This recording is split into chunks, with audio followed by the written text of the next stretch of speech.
Kalingap Viancy and Papa Ed, sila na nga ba? Hello, hello! Ayan. Hello, hello pag-ibig!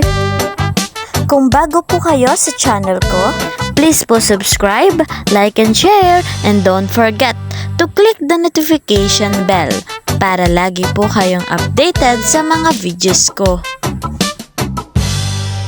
At eto na nga, Kalingap Viancy at Papa Eds, abay sila na nga ba?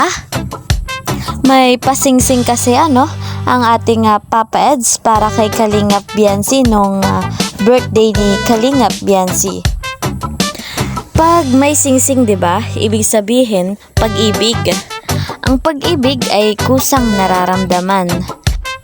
Si Papa Eds ay hindi siya magbibigay ng singsing kung wala siyang pagmamahal kay Kalingap Viancy.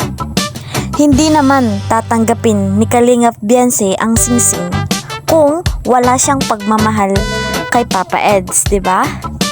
Ayan, sa nakikita ko yung kinalabasan na birthday yan ni Kalingap Viancy, yung birthday yan ay mauuwi sa kasalan na yan.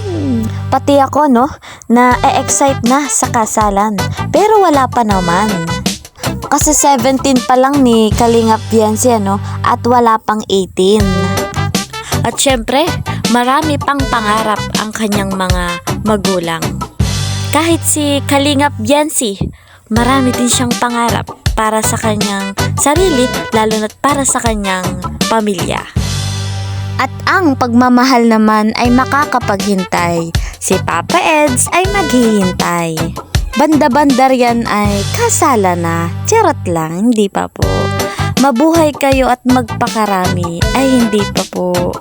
Ayan guys, thank you for watching. See you sa next reaction video.